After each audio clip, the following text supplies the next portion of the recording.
তুমি যতই গুনাহ করো, যতই পাপ করো, সে হয়তো ভাবতেছে এত গুনাহ করেছি, আর তওবা করে কি করব, আল্লাহ কি ক্ষমা করবে? আল্লাহ মনে হয় ক্ষমা করবে না, খারাপ আছি, আরও খারাপ হয়ে যাই, না হয় আত্মহত্যা করি। এই যে হতাশা কাজ করে মানুষের মধ্যে, সে জানে না যে আল্লাহ হচ্ছে আর রহমানির রহিম। রহমান মানে কি, রহিম মানে কি, এই দুইটার মধ্যে পার্থক্য কি তাও জানে না। যদি দুটাই মানে দয়ালু হয়, তাহলে পরপর বলার কি দরকার? একবার বললেই তো হয় যে রহমান। রহমান মানেও দয়ালু, রহিম মানেও দয়ালু, পরপর বলার কি দরকার? অনর্থক বাক্য তো আল্লাহ ব্যবহার করতে পারেন না, তার মানে অবশ্যই দুইটার মধ্যে পার্থক্য আছে। আর রহমান আর রাহিমের দয়ার মধ্যে পার্থক্য আছে। এই জ্ঞান আপনাকে অর্জন করতে হবে। আল্লাহর গুণাবলী সম্পর্কে জ্ঞান আপনাকে অর্জন করতেই হবে। আল্লাহর নাম এবং আল্লাহর গুণাবলীর জ্ঞানের কত মহত্ব তা আমি আপনাকে বলে বুঝাতে পারবো না। আল্লাহ রাসূল বলছে, কেউ যদি 3বার সূরা ইখলাস পড়ে, সূরা ইখলাস মানে কোন সূরা বলেন তো?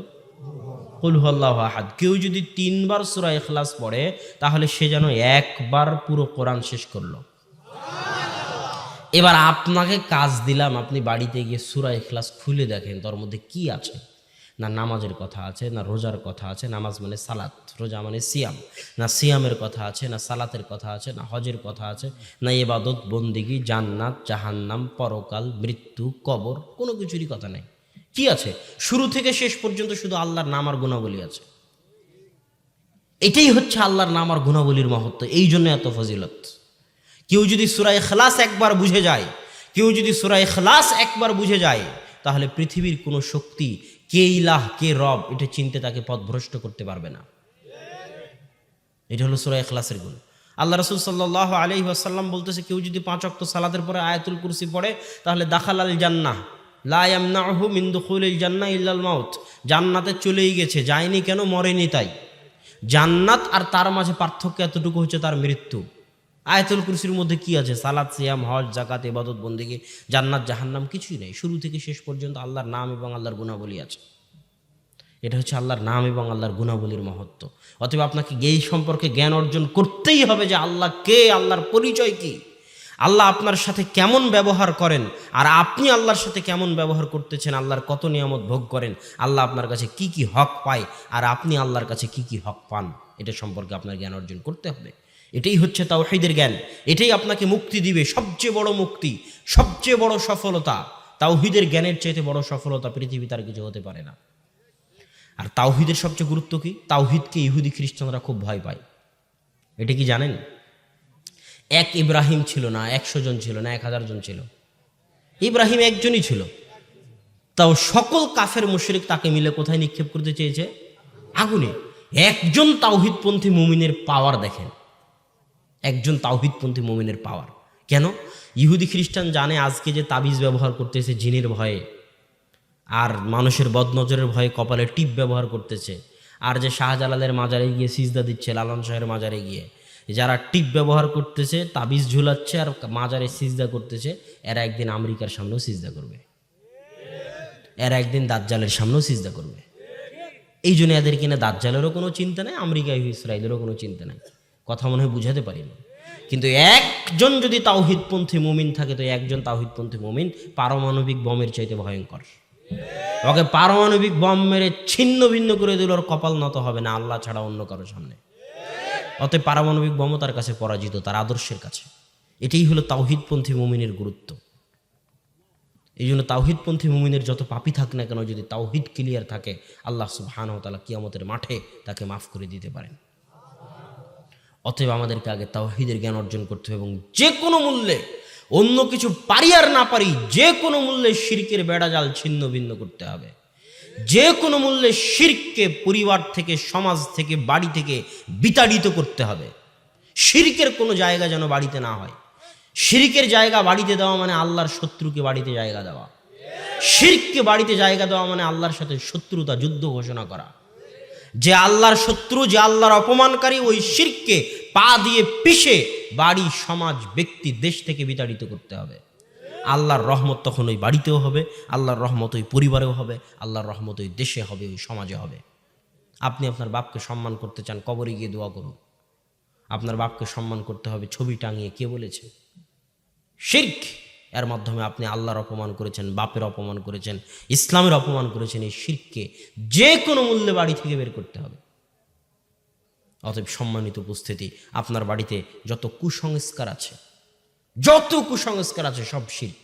হাত থেকে এই পড়ে গেলে এই হবে, ওই ট্রাকের নিচে স্যান্ডেল ঝুলাতে হবে, ছিঁড়া স্যান্ডেল না হলে বদনজর লাগবে, অ্যাক্সিডেন্ট হবে, এই আজকের দিনটাই খারাপ, এই জাতীয় কথাবার্তা বলা, যত কুসংস্কার আছে সব কুসংস্কার শিরকের অন্তর্ভুক্ত। এগুলো থেকে বিরত থাকতে হবে। তাবিজ কবজ থেকে বিরত থাকতে হবে, কোনো ভয় নাই। আপনি আল্লাহকে চিনেন না তাই তাবিজ ব্যবহার করতেছেন, আপনি আল্লাহকে জানেন না তাই তাবিজ ব্যবহার করতেছেন। আপনার আল্লাহকে চিনার জানার কমতি আছে, আল্লাহকে আরও চিনেন আরও জানেন, আপনার তাবিজ ব্যবহার করার আপনি মুখাপেক্ষী থাকবেন না। আল্লাহকে চিনার জানার অভাবে আপনি তাবিজ ব্যবহার করতেছেন, তাবিজ খুলে ফেলে দিন। ওর মধ্যে আল্লাহর অপমান আছে, কোরআনের আয়াত দিয়ে হলো অপমান আছে। কোরআনের আয়াত দিয়ে চিকিৎসা করা যায়। আল্লাহ বলেছে কোরআনের আয়াত শিফা লিন-নাস, মানুষের জন্য শিফা, কিন্তু সেটা দুই ধরনের। এক, কোরআনের আয়াত পড়ে নিজেই নিজেকে ফু দেওয়া, অথবা কোরআনের আয়াত পড়ে আরেকজনকে ফু দেওয়া, অথবা কোরআনের আয়াত পাঠ করে পানিতে ফু দিয়ে সেই পানি পান করা, এই দুইটা পদ্ধতি। এর বাইরে কোরআনের আয়াত লিখে ঝুলাতে হবে এরকম কোনো পদ্ধতি সাহাবীদের পক্ষ থেকে পাওয়া যায় না। তবে আপনাকে মনে রাখতে হবে যে নিজে পড়ার মধ্যে গুরুত্ব সবচেয়ে বেশি। কেননা ইসলাম ভাড়াটে ধর্ম নয়। ইসলাম কি ধর্ম নয়? ভাড়াটে ধর্ম নয়।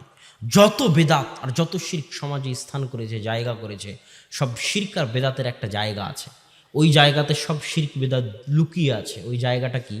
ওই জায়গা হিন্দু ধর্মেও আছে, ওই জায়গা ইহুদি ধর্মেও আছে, ওই জায়গা খ্রিস্টান ধর্মেও আছে। সব ধর্মে ওই জায়গাটা রাখা আছে যাতে ধর্ম ব্যবসায়ীরা ওই জায়গাটাকে ব্যবহার করে ব্যবসা করতে পারে। সেটা কি? আপনি খ্রিস্টান ধর্ম গ্রহণ করেন, পাদ্রী বলবে যে আপনি সরাসরি আল্লাহকে কিছু বলতে পাবেন না।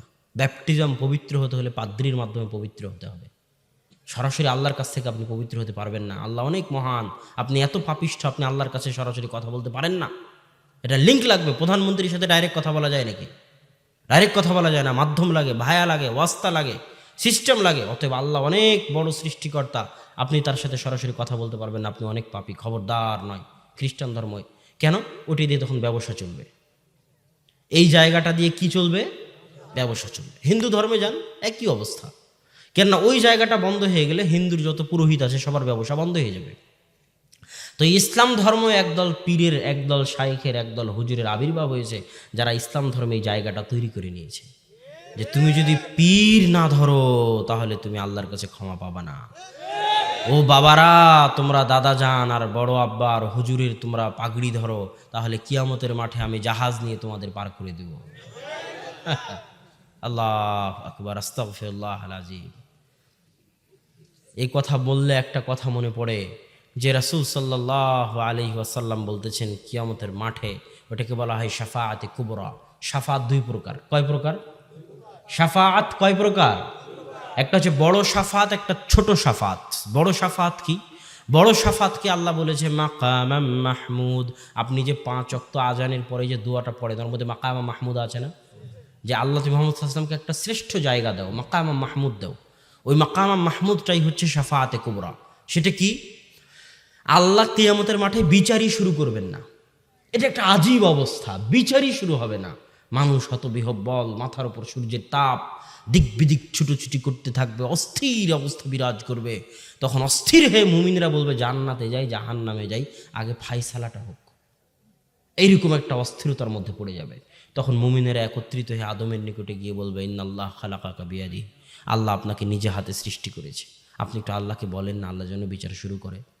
তখন আদম আলাইহিস সালাম বলবে কদ গযিবা রব্বি, আজকে আমার প্রতি আমার রব এমন রাগান্বিত, লাম ইয়াগযাব ক্বাবলাহু ওয়া বা'দাহ, ইতিপূর্বে কোনোদিন এত রাগান্বিত হননি, এর পরেও কোনোদিন এত রাগান্বিত হবেন না। আমি আমার রবের সামনে কথা বলতে পারবো না। তোমরা নূহের নিকটে যাও, নূহ থেকে মুসা, মুসা থেকে ঈসা, ঈসা থেকে মুহাম্মদ সাল্লাল্লাহু আলাইহি ওয়াসাল্লামের নিকটে আসবে। সব নবী একই কথা বলবে যে আল্লাহ আমার সাথে দুনিয়াতে সরাসরি কথা বলেছে ঠিকই, আমি কালিমুল্লাহ মুসা, কিন্তু আজ আমার রব আমার উপর এত রাগান্বিত যা ইতিপূর্বে কোনোদিন হননি, পরেও কোনোদিন হবেন না। আল্লাহর সাথে কথা বলার সাহস আমার নেই। মুহাম্মদ সাল্লাল্লাহু আলাইহি ওয়াসাল্লামের নিকটে মানুষ আসবে, মুহাম্মদ সাল্লাল্লাহু আলাইহি ওয়াসাল্লাম তিনি কথা বলতে পারবেন আল্লাহর সাথে, কিন্তু বিষয়টা কিয়ামতের যে মানুষজন আল্লাহ রাসূলের নিকটে গেল, আল্লাহ রাসূল উঠে হাঁটা দিলেন আল্লাহর দরবারে গিয়ে, আল্লাহর দরবারে গিয়ে কথা বলা শুরু করে দিলেন ডাইরেক্ট আসসালামু আলাইকুম, এই কথা অসম্ভব। এই পরিবেশ কিয়ামতের মাঠে বিরাজ নাই। মানুষ যখন মুহাম্মদ সাল্লাল্লাহু আলাইহি ওয়াসাল্লামের নিকটে যাবে আর মুহাম্মদ সাল্লাল্লাহু আলাইহি ওয়াসাল্লাম আল্লাহর সাথে কথা বলতে চাইবেন, তখন মুহাম্মদ সাল্লাল্লাহু আলাইহি ওয়াসাল্লাম সবার আগে সিজদায় পড়ে যাবেন। আল্লাহু আকবার। কোনো কথা নাই, আগে সরাসরি সিজদা। যতক্ষণ আল্লাহ চাইবেন মুহাম্মদ সাল্লাল্লাহু আলাইহি ওয়াসাল্লামকে সিজদায় রাখতে, ততক্ষণ মুহাম্মদ সাল্লাল্লাহু আলাইহি ওয়াসাল্লামের সাহস হবে না সিজদা থেকে মাথা উঠানোর। আল্লাহু আকবার। যখন আল্লাহ বলবেন ইয়া মুহাম্মদ ইরফা রাসাক, মুহাম্মদ মাথা উঠাও, তখন মুহাম্মদ সাল্লাল্লাহু আলাইহি ওয়াসাল্লাম মাথা উঠাবেন। এর নাম কিয়ামতের মাঠ। আর এই হুজুর বলতেছে তার দাদা তার পীর বাবা জাহাজে করে নিয়ে যাবে, নাউজুবিল্লাহ। এটা যে ব্যবসা, মাঝখানের এই জায়গাটা তৈরি করা হয়েছে কিসের জন্য? ব্যবসার জন্য। ইসলাম নামক ধর্মে আল্লাহর সাথে বান্দার যোগাযোগের জন্য কোনো কানেকশনের প্রয়োজন নাই, কোনো লিঙ্কের প্রয়োজন নাই, কোনো ওয়াস্তার প্রয়োজন নাই। এই সমস্ত লিঙ্ক, ওয়াস্তা, কানেকশন নামে যে ব্যবসাগুলো চলতেছে, এদেরকে ভেঙে তছনছ করে দিতে হবে। কথা হবে সরাসরি আল্লাহর সাথে। ইসলাম ভাড়াটে ধর্ম নয়। আপনি যেভাবে পারেন, যেমনে পারেন, যে ভাষায় পারেন আপনার বাপের জন্য দোয়া করুন। হুজুরকে দিয়ে দোয়া করাতে হবে, এটা কে বলেছে? এই ব্যবসার রাস্তা কে শিখালো? আল্লাহ আপনারও রব, হুজুরেরও রব। হুজুরের একার আল্লাহ নয়। আল্লাহ হুজুরের পৈতৃক সম্পত্তি নয় যে হুজুরকে দিয়ে দোয়া করাতে হবে। আল্লাহ আপনারও সৃষ্টিকর্তা। আপনি চান আল্লাহর নিকটে, আল্লাহ চাইতে বলেছেন। আল্লাহ বলেছেন যে চায় না, আল্লাহ তার উপর রাগ করেন। অতএব আপনাকে চাইতে শিখতে হবে। চাওয়া একটি দোয়া, চাওয়া একটি ইবাদত, দোয়া করা একটি ইবাদত। অতএব আপনাকে দোয়া করা শিখতে হবে। হুজুরের ব্যবসার রাস্তা উন্মুক্ত করে দিয়ে কানেকশন, লিঙ্ক, ওয়াস্তার মাধ্যমে যত বেদাত চলতেছে, বেদাতের রাস্তাকে উন্মুক্ত করে দিয়ে টাকাও নষ্ট করলেন, গুনাহ হাসিল করলেন, দোয়াও ঠিক মতো হলো না। দোয়া কেন ঠিক মতো হলো না? দোয়া এই জন্য ঠিক মতো হলো না, সালাত শব্দের অর্থ কি? সালাত শব্দের অর্থ হচ্ছে দোয়া করা। আসমানের নিচে জমিনের উপরে দোয়া করার মাধ্যম সালাতের চাইতে বড় এবং ভালো কোনো মাধ্যম নেই। এটা মনে রাখবেন। সারা আলাইহা সালাতু ওয়াসসালাম যখন বিপদে পড়লো, জালিম বাদশাহ তাকে ভোগ করতে চাইলো, তিনি দোয়া করতে চাইলেন। দোয়া করার জন্য তিনি সালাতে দাঁড়িয়ে গেলেন। এই ঘটনা মনে আছে আপনাদের? তিনি দোয়া করার জন্য কি করলেন? সালাতে দাঁড়িয়ে গেলেন। আল্লাহ রাসূল যখন কোনো বিপদে পড়তেন, তখন দোয়া করার জন্য কি করতেন? সালাতে দাঁড়িয়ে যেতেন। মানে দোয়া করার সবচেয়ে বড় মাধ্যম কি? সালাত। আপনিও যে কোনো বিপদে পড়েন, যত বড় বিপদ হোক, আপনাকে বলতেছে আপনার ছেলে অ্যাক্সিডেন্ট করেছে, লুলা ন্যাংরা হয়ে গেছে, মেডিকেলে পড়ে আছে, আপনি মোবাইল ফেলে দিয়ে ডাক্তারের কাছে দৌড়াচ্ছেন, অসম্ভব। যত বড় বিপদ হোক, পৃথিবীর যত বড় বিপদ হোক, বিপদের সংবাদ শোনা মাত্র কিসের ডাক্তারকে জানানো, কিসের এমপি মন্ত্রী, গ্রামের বড় ভাই, সমাজের বড় ভাই, অমুকের সাথে যোগাযোগ করতে হবে, অমুকের সাথে দেখা করতে হবে, অমুককে জানাতে হবে, ওসি ডিসি পুলিশের সাথে যোগাযোগ করতে হবে, অসম্ভব। বিপদে পড়লে সবার আগে এই পৃথিবীর সৃষ্টিকর্তা, সকল কিছুর উপর যিনি ক্ষমতাবান, সব কিছু যিনি চাইলে 1 সেকেন্ডে সমাধান করতে পারেন, তার সাথে যোগাযোগ করতে হবে। বিপদে পড়লে সবার আগে সালাতে দাঁড়িয়ে আল্লাহকে বলতে হবে, আল্লাহ বিপদে পড়েছি।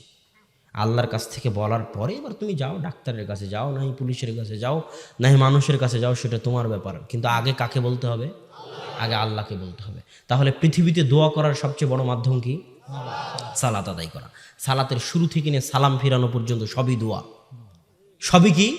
দোয়া। সালাম ফিরানোর আগে দুনিয়ার যত দোয়া আছে সব দোয়া করতে পারবেন।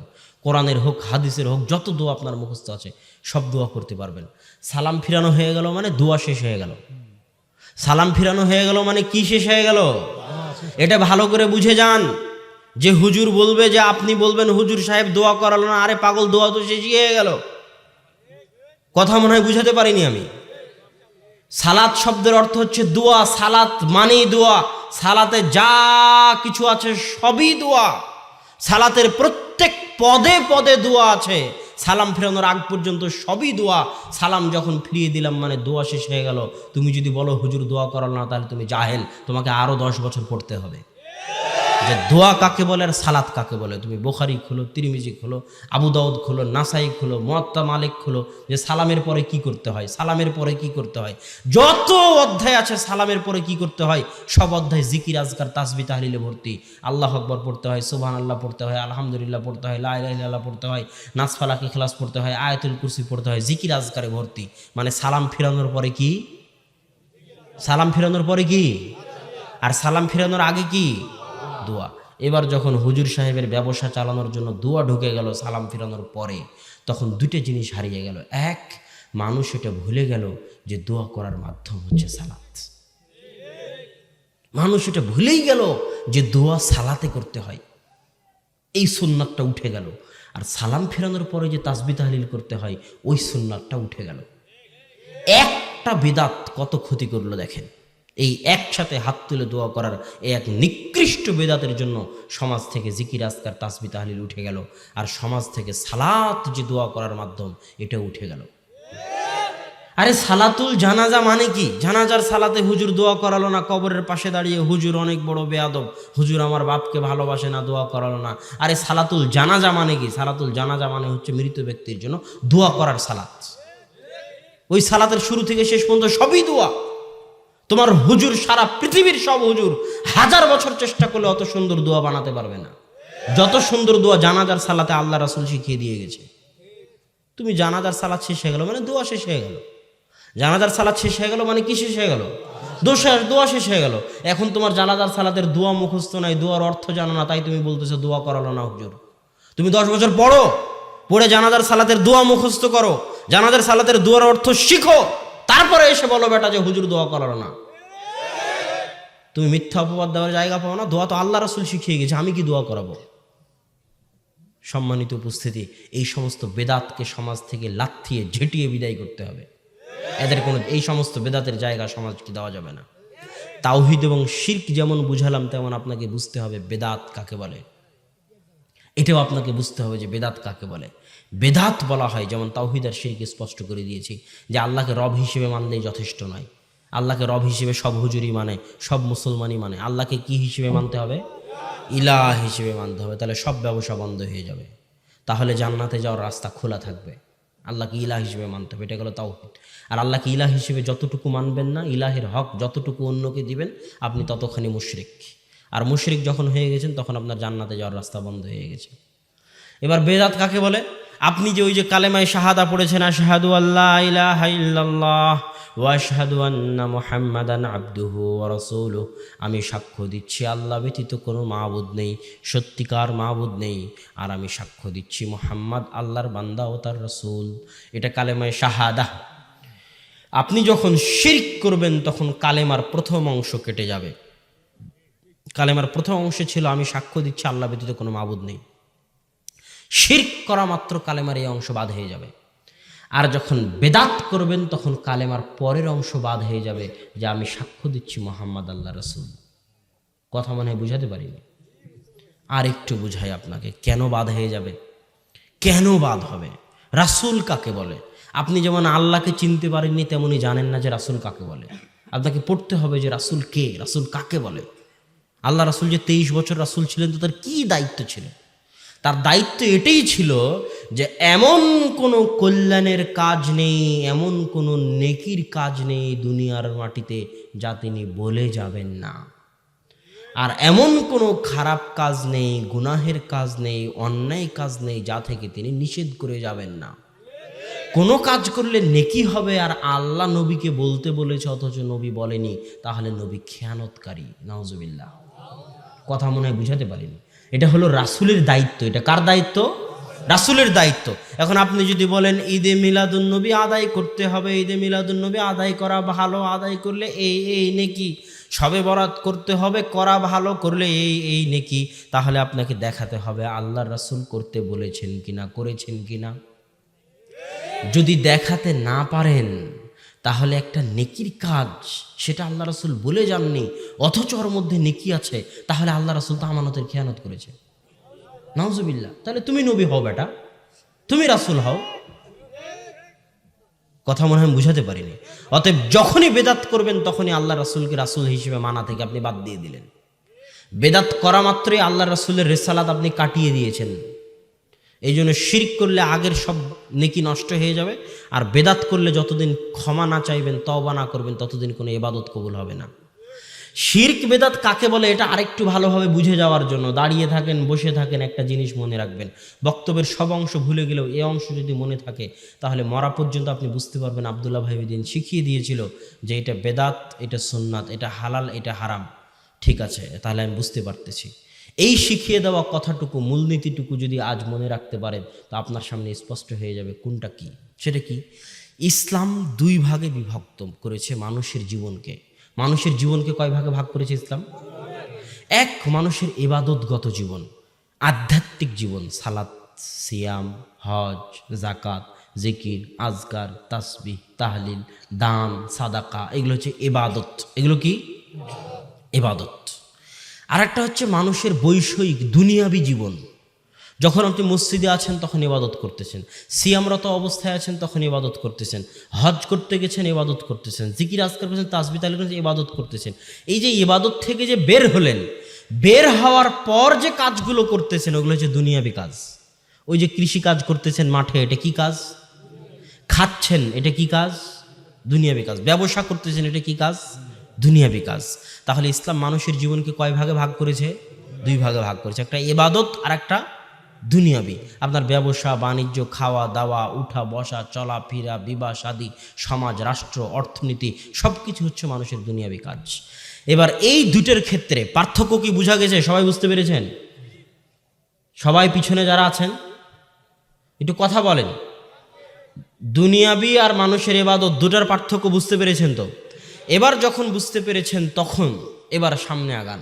সেটা হচ্ছে যেটা আপনার ইবাদতগত জীবন আর যেটা আপনার দুনিয়াবি জীবন, এই দুইটার সাথে